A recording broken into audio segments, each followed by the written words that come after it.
Do coração sombrio das florestas brasileiras aos becos assombrados do Japão.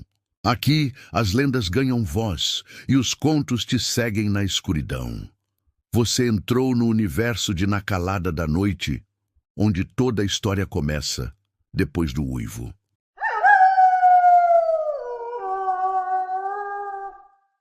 Há certos lugares que carregam consigo uma sombra que nem o tempo apaga. Estradas antigas, esquecidas pelos mapas modernos, mas que ainda sobrevivem como cicatrizes abertas na pele do mundo. A Estrada Velha de Bragança, como ainda é chamada por alguns moradores antigos da região, é um desses lugares. Hoje poucos se arriscam a passar por ela à noite, mesmo com a iluminação da rodovia Fernão Dias ali próxima, iluminando a cidade com sua modernidade e concreto. Mas nos anos 60, aquela estrada era o único caminho entre Atibaia e Bragança Paulista. Uma trilha estreita de terra batida que serpenteava por morros cobertos por mata fechada, isolando vilarejos e fazendas. E foi naquela época, numa tarde de dezembro de 1966, que meu avô contou ter visto o mal com os próprios olhos. Ele me contou a história quando eu era criança, sentado ao lado do fogão a lenha, com a lenha estalando e a noite caindo lá fora. Na época, pensei que fosse só mais um conto para me assustar, como tantos outros que ele gostava de contar. Mas à medida que cresci, ouvi outras pessoas falarem da mesma mulher, daquela que vivia numa casa escondida na mata, daquela que usava véu preto e colhia ervas ao luar, daquela que roubava crianças. Diziam que o nome dela era Esmeralda. Outros a chamavam apenas de a Bruxa da Estrada. Ninguém sabia exatamente de onde ela viera ou como surgiu naquela região. Mas havia rumores. Uns diziam que ela viera de Minas, expulsa por envenenar famílias inteiras. Outros afirmavam que ela era uma benzedeira que enlouquecera de dor após perder um filho e fizera um pacto para trazer a criança de volta. Seja qual fosse a verdade, o certo é que, a partir do final dos anos 50, crianças começaram a desaparecer. Não muitas, apenas uma ou duas a cada ano, o bastante para levantar medo, mas não uma revolta. E as autoridades sempre tinham uma explicação. Se perderam na mata, foram levadas por alguém da cidade, fugiram de casa. Mas os moradores sabiam, a bruxa levava. Levava só os pequenos, principalmente os que falavam demais, os que desrespeitavam os pais, os que riam alto depois do pôr do sol. Meu avô, Antônio das Dores, tinha 21 anos na época e trabalhava na roça do senhor Luiz Bento, um fazendeiro de temperamento difícil que tinha terras às margens da Estrada Velha. Antônio era um rapaz forte, teimoso, que não levava desaforo de ninguém. Certa noite, ao voltar do trabalho com um cavalo emprestado, ouviu um choro vindo da mata. Era um som fino, desesperado, como de uma criança em agonia. Parou o cavalo, desceu e seguiu o som, mesmo com o coração acelerado. Os galhos estalavam sob seus pés e a noite parecia engolir a pouca luz do lampião que carregava. E então ele viu. Era uma criança, sim, uma menina, com vestidinho branco sujo de terra, cabelo desgrenhado. Ela chorava e dizia: minha mãe foi levada pela velha. Meu avô tentou acalmá-la e perguntou onde estava sua casa. A menina apenas apontou para o fundo da mata, tremendo. Mas antes que ele pudesse dizer qualquer coisa, ouviu outro som. Um sussurro, baixo, como o farfalhar das folhas, mas que formava palavras. Algo dizia: ela é minha agora. Foi quando sentiu a presença, algo atrás dele. Ao virar-se, viu apenas o vulto, negro, alto, com um véu cobrindo o rosto. A mulher não fazia som algum ao caminhar, e quando estendeu a mão para a criança, o lampião do meu avô apagou. Ele não lembra como voltou à estrada.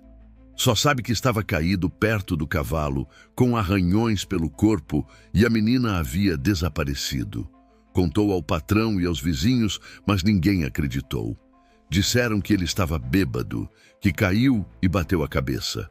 Mas à noite, enquanto dormia, sonhou com ela, a mulher do véu preto, que murmurava palavras numa língua antiga, sussurrando no ouvido de uma criança enfeitiçada. Nos meses seguintes, outras crianças desapareceram. Uma delas era filha do compadre Amaro, homem respeitado, evangélico, que nunca acreditou em feitiçaria. Sua filha, Mariana, tinha 6 anos. Sumiu num fim de tarde, voltando da escola rural. Disseram que ela foi vista pela última vez correndo em direção à mata, como se estivesse fugindo de alguém, ou indo ao encontro de algo. O pai organizou buscas, rezas, pagou promessas. Nada. E então, ele próprio decidiu ir atrás da bruxa. Ninguém sabe exatamente o que Amaro viu naquela mata, mas voltou diferente, calado, olhos fundos, cabelo grisalho. Quando perguntavam, ele apenas balançava a cabeça e dizia: "Ela ainda está lá." Pouco tempo depois, ele se enforcou numa árvore à beira da estrada, a poucos metros de onde a filha desapareceu. As histórias se espalharam. Algumas pessoas deixaram suas casas. Outras passaram a cercar os filhos com ferro e oração. Uma senhora chamada Dona Iracema, que morava num casebre próximo, jurava que via a bruxa à noite, caminhando pela estrada, acompanhada por um grupo de crianças de olhos brancos. Disse que elas cantavam uma canção sem melodia, como um lamento. "Lá vai a velha com véu de espinho, leva os pequenos para o seu moinho." Essa cantiga se espalhou nas escolas, murmurada por crianças com medo. Ninguém mais brincava perto da mata, e quem precisava usar a estrada à noite levava sal grosso, galhos de arruda e até crucifixos benzidos. Na Páscoa de 1967, o filho do senhor Alcebíades, um garoto de 11 anos chamado Jonas, desapareceu também. Mas nesse caso, o pai jurava que o menino estava dormindo na rede da varanda e que viu uma mulher encapuzada passar, pegar o filho nos braços e sumir em meio à escuridão. A polícia mais uma vez alegou fuga ou sequestro, mas o pai jamais aceitou. Reuniu 5 homens da cidade, todos armados, e decidiu entrar na mata. Essa expedição durou 2 dias. 3 voltaram. Um deles com um olho arrancado. Os outros 2, mudos, incapazes de explicar o que viram. Os que voltaram disseram que encontraram uma clareira cercada de ossos pequenos, caveiras infantis, restos de brinquedos enferrujados. E no centro, uma casa de pau a pique, coberta de folhas secas, como se a mata tentasse engolir aquilo. Mas quando se aproximaram, a casa desapareceu. Desintegrou-se como fumaça. Depois disso, a estrada foi considerada maldita. Alguns padres tentaram exorcizar a região. Pastores vieram de longe fazer orações e vigílias. Nada funcionou. Os sumiços pararam por um tempo. Talvez por medo, talvez por algo mais. Mas, de tempos em tempos, alguém ainda jura ouvir vozes infantis no meio da noite, vindo da mata. E todos evitam andar por lá sozinho. A estrada foi sendo esquecida com o passar dos anos. A abertura da Fernão Dias, mais larga e asfaltada, reduziu o trânsito por ali a quase nada. O mato tomou conta das margens.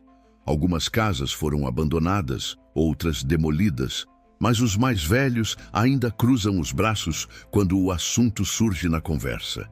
E entre cochichos sempre voltam a mencionar o nome dela: Esmeralda. Na década de 1970, uma mulher chamada Aparecida Bento, neta do velho Luiz Bento, resolveu construir uma casa de veraneio nos arredores da antiga fazenda. Ela era de São Paulo, moderna, não acreditava em superstições do interior.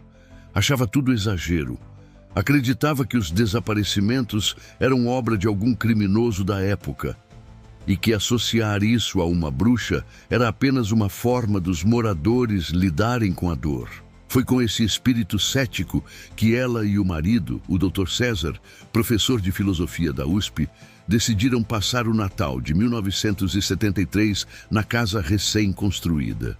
Levaram os 2 filhos pequenos, Davi e Raul, ambos com menos de 10 anos. A casa era grande, de tijolos expostos e janelas largas. Ficava a menos de 300 metros da estrada velha. O casal planejava usar o fim de ano para descanso e talvez até comprar mais terras na região. Na noite do dia 24, segundo relatos de funcionários e vizinhos, o tempo virou subitamente. Um vento frio vindo da mata soprou tão forte que derrubou galhos e fez portas baterem com violência. Um cheiro forte de terra molhada e ervas amargas invadiu a casa. E por volta das 3 da madrugada, os cães começaram a uivar. Acordaram os funcionários, acordaram até o caseiro, seu Marino, homem calejado, que trabalhava na fazenda há décadas. Mas não acordaram Aparecida e sua família. No dia seguinte, encontraram a casa com as portas abertas, tudo intacto, bolsas, documentos, roupas. Mas a família inteira havia desaparecido. Não havia sinais de luta, nem pegadas de fuga. Apenas um detalhe perturbador. No chão da sala, em frente à lareira, encontraram 3 bonecas feitas com galhos amarrados com cabelo humano. Os rostos das bonecas estavam pintados com sangue seco. Foi o maior escândalo da região. Manchetes em jornais de São Paulo, rádio, polícia civil e até federal envolvida. Nada foi descoberto, nem corpos, nem rastros. A propriedade foi lacrada e mais tarde demolida. O terreno continua vazio até hoje. Alguns dizem que à noite ainda se ouvem gritos de criança e orações em latim vindas do lugar. Outros afirmam que Aparecida mexeu onde não devia, que teria encontrado os escritos antigos de Esmeralda num baú enterrado perto da antiga sede da fazenda e que teria lido algo em voz alta. A partir de então, a lenda deixou de ser apenas boato, passou a ser temida e começou a atrair os errados. Nos anos 1980, apareceram jovens ocultistas tentando invocar o espírito da bruxa. Alguns desapareceram, outros voltaram mudos. Um deles, um rapaz de Campinas chamado Diego Salvat, gravou fitas durante suas expedições. Em uma delas, é possível ouvir claramente o som de vozes infantis no fundo da mata, dizendo frases desconexas como "Ela vai voltar", "O moinho tem fome", "Ela quer mais". Essas fitas circulam até hoje na internet, entre fóruns de ocultismo e canais de terror. Mas os antigos não acham graça. Dizem que quanto mais se fala o nome dela, mais perto ela chega. Mas o que talvez mais me marcou foi o relato de Dona Yolanda, hoje com 87 anos, que me recebeu em sua casa em 2012. Ela era menina na época, morava com os pais numa casa próxima ao trecho mais fechado da estrada, onde se dizia que a bruxa fazia suas oferendas. Contou-me, com a voz trêmula, que viu Esmeralda com seus próprios olhos. Ela não era velha, disse enquanto segurava um terço branco nas mãos. Ela era jovem, bonita até, mas os olhos, aqueles olhos pareciam fundos de poço, e o mais estranho é que quando você olhava para ela, sentia como se estivesse olhando para sua mãe. Ela fazia você baixar a guarda. A menina, então com 8 anos, se afastou da casa numa tarde, atraída pelo som de uma flauta doce. Disse que viu Esmeralda sentada numa pedra, tocando o instrumento, cercada por pequenos animais, sapos, corujas, gatos do mato. A mulher não disse nada, apenas acenou. E Yolanda começou a andar na direção dela, hipnotizada. Foi seu irmão, mais velho, que a encontrou antes que chegasse muito perto. Quando a puxou de volta, a bruxa sumiu no ar, como se feita de fumaça. A menina ficou doente por semanas, febre, vômitos, pesadelos. Dizia que ouvia a flauta mesmo dormindo. E às vezes acordava com as pernas sujas de terra, como se andasse durante a noite.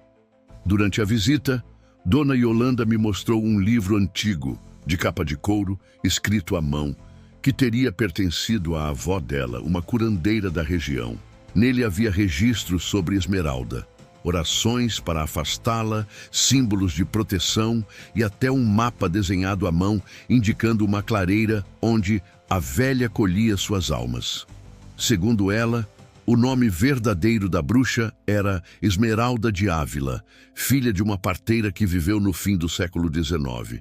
Teria sido expulsa de uma vila em Minas após ser acusada de sacrificar crianças durante partos. Fugira grávida, sozinha, e se refugiara na mata entre Atibaia e Bragança.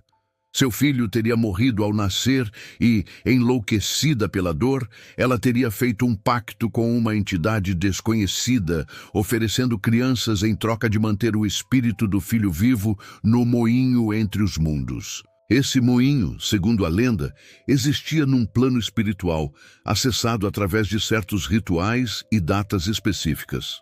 Noites de lua nova, equinócios e principalmente no dia de finados.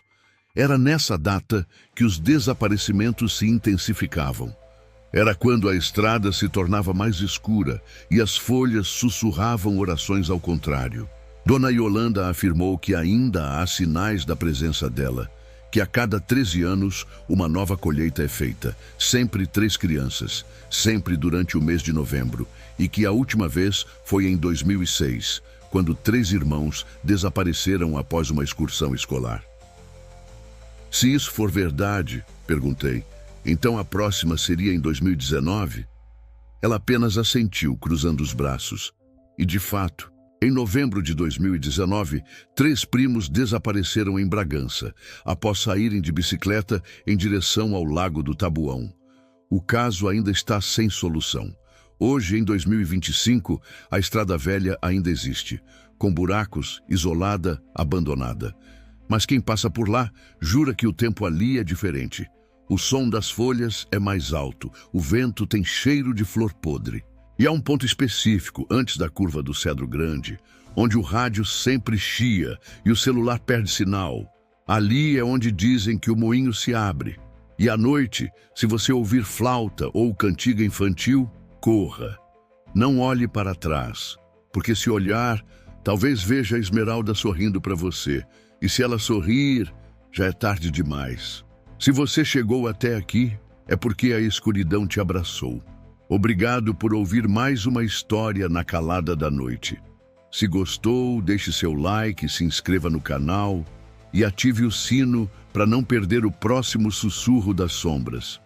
E se você tem um relato, uma lenda ou uma história assustadora para contar, envie para a gente.